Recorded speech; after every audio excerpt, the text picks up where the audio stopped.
Today on this episode of Gideon's Tactical, we see if the Scar Blades High Country can take us out and back in the Colorado High Country. So we're out here today in the Colorado wilderness, about probably 9,000 feet, testing out the Scar Blades High Country.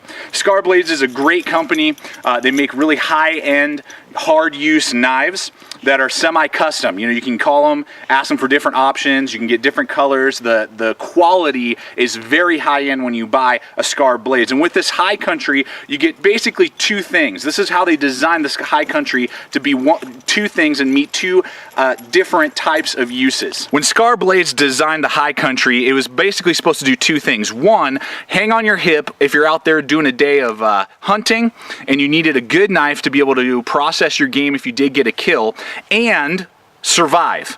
If you did get out there, you know, you didn't get your kill till close to evening or something like that, and you needed to be able to start a fire, make a shelter, it would be tough enough to be able to process wood, baton, and chop and get that fire sticks going to start your fire, as well as thin enough and delicate enough and sharp enough to be able to process and open up your game, skin your game, and process it out there in the field. So it was kind of a two-for-one when they designed the High Country to be a hunter/survival knife, and we're going to see today if it can fit the bill of particularly a survival knife, because I am not a hunter. I don't go out and do hunting. I know the tip will do great with that, and the sharpness and the hollow grind will do really well with hunting, but we're going to really test it out and see how it would do in a survival situation.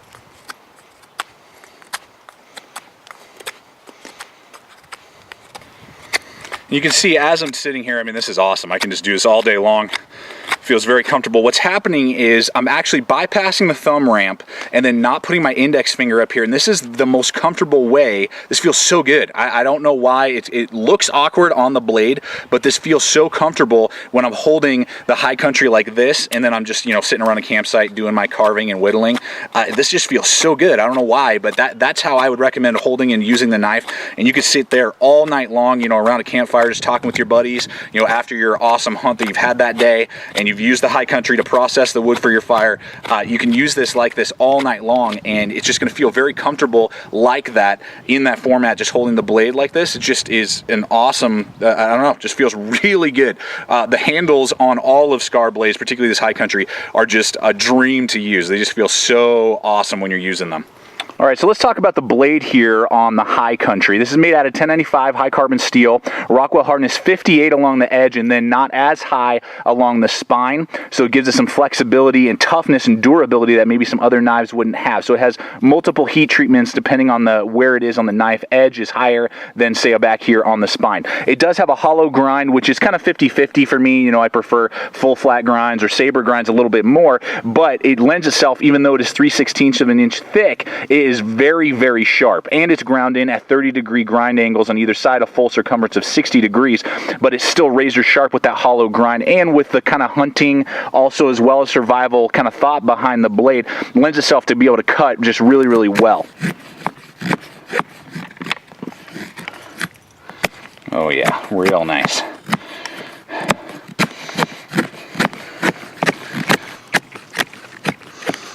Not only is this High Country razor sharp and can do this whittling, feathering so well, you can see here that it has kind of a blank spot right there. It's not a designated choil, but I can definitely use it as that, particularly with gloves on. I mean, I am so locked in, you can see there.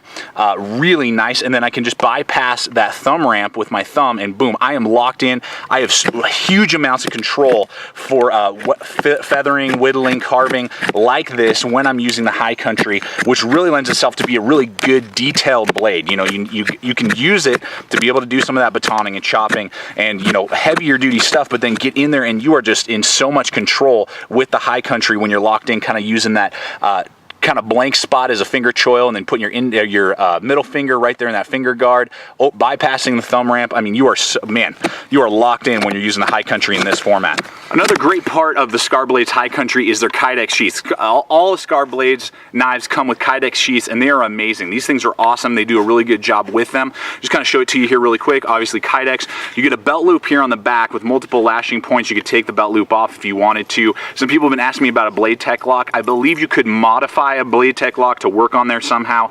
I don't know if it's necessarily designed to take a BLADEHQ lock, but I'm sure you could modify it and do what you would need to. But this belt loop back here is really nice, thick, big. You could get a lot, you know, a large belt right through there, and it rotates 360 degrees, which is really nice. That you can kind of adjust it and put it any way you want on your belt, and then it just has a flathead screwdriver right up here that you would tighten once you get it to where you want it to be. You like it like that, crank it down, and you're good to go. As well as just the firmness, clicks right into place.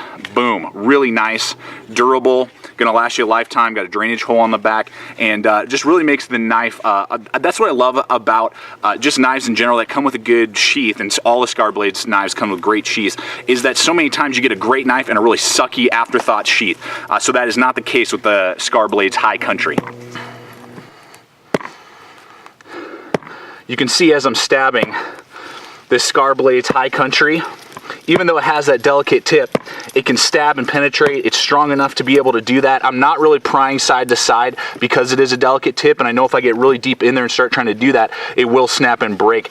You know, and that lends itself obviously to be that kind of hunting slash survival knife that they designed it for. They want that delicate tip to be able to get into your game and do that delicate work of skinning and slicing your animal.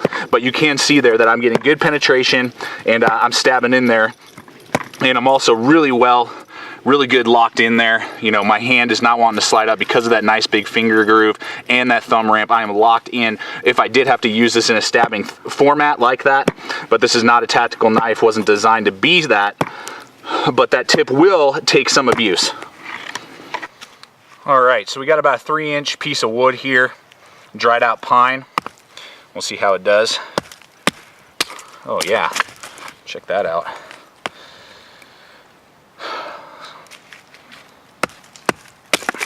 Nice. Getting in there, getting some of that, you know, feathering type of wood that I can then feather and process the rest of the way.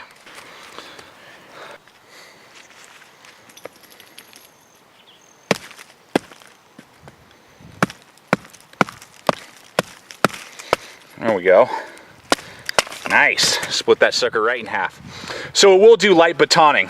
Again, about 3 inches, dried out pine.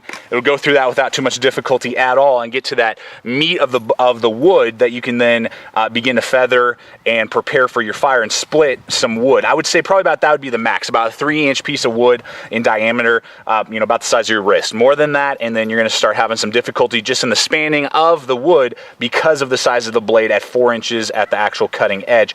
Just doesn't lend itself to be able to span much wood, but with that 3/16 inch spine, it will definitely be able to split that wood.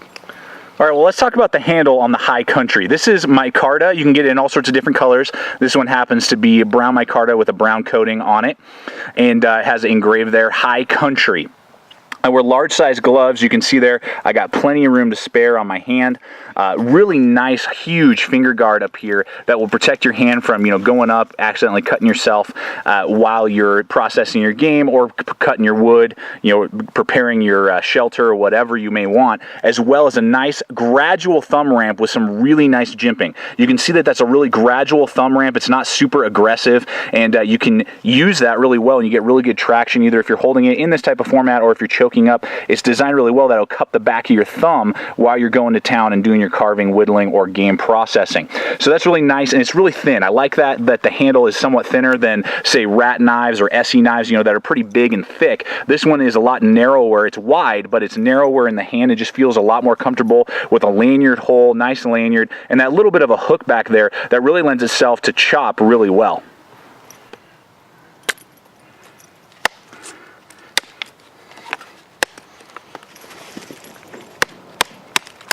Nice. The High Country weighs in at 10.5 ounces, which is a perfect carry weight. You know, it's heavy enough that you can really get some nice swing on it. Really get in there and do your chopping if you need to, but it's not so heavy that, you know, you feel it on your hip while you're walking, doing on your hunting trip, or, you know, just hiking around. You know, you don't really feel it, but you're going to definitely get some really good weight behind it when you're doing your chopping and your other tasks. You can see there I'm going through about 2-inch pieces of wood. Just throw a lanyard on the back right there. grab it so that you got 3 fingers on the handle with that little hook back there. Really helps out a lot. And then you got your pinky kind of riding off the back, and you can really get some really nice leverage and swing on the high country. And I would definitely say that you could definitely do some really good chopping, clear some brush with the high country. Even though it is only 4 3/8 inches long and weighs 10 ounces, you can really do some awesome clearing and chopping down of branches and brush with the high country.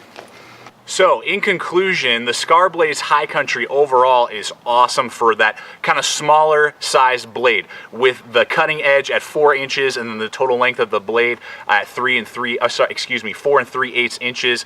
You know, the 3/16 inch spine, the 1095 high carbon steel, which is awesome. So many options, great sheath. I mean, there's really nothing to complain about with this blade for I would say a small blade. It is a small blade in comparison to even 5, 6, 7 inch, 10 inch knives. You know, you're gonna be able to do a lot of stuff when it comes to processing wood in particular. And really the only complaint that I have is the tip.